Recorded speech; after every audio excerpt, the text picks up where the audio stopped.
So hello everyone. So we are going to study the parts of Indian Constitution. So मैंने इसकी trick बना के रखी है. सारे पार्ट्स याद नहीं रखने होते, हमें कुछ इंपॉर्टेंट स्पेसिफिक पार्ट्स ही याद रखने होते हैं. ठीक है, जो एग्जाम के लिए इंपॉर्टेंट है. ओके, सो पार्ट 1 मैं ट्रिक से ही स्टार्ट करती हूँ, it will be easier. You can find direct flight to US. Okay, so you से हो जाएगा यूनियन टेरिटरी पार्ट 1, कैन से सिटीजनशिप पार्ट 2, फाइन से फंडामेंटल राइट्स पार्ट 3, डायरेक्ट से डीपीएसपी पार्ट 4, फ्लाइट से 4A fundamental duties, to U से union part 5 and S से states part 6.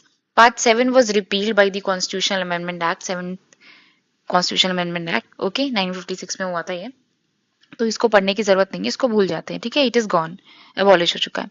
फिर पार्ट 8 से स्टार्ट करते हैं. UT, village, city, cooperate, SC ST. तो बहुत ध्यान से पढ़ना कि यूटी, विलेज और सिटी क्या करते हैं, कोऑपरेट करते हैं एससी और एसटीज को, कम्युनिटीज को. तो उस सीक्वेंस पे हमें याद रखना है. UT union territory part A, village के लिए क्या होता है पंचायत पार्ट 9, सिटी के लिए म्यूनिसिपैलिटी होती है part 9A and cooperative societies 9B. फिर एससी एसटी कम्युनिटी के लिए schedule and tribal areas part 10.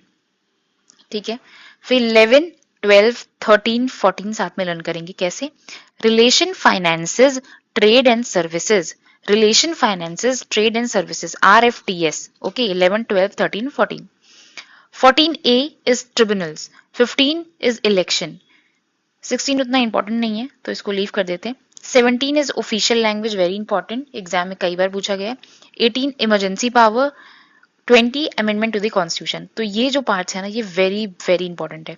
14 is tribunals, 15 is election, 17 official language, 18 emergency power, 20 amendment to the constitution. Okay, so ऐसे और videos देखने के लिए please like, share and subscribe our channel.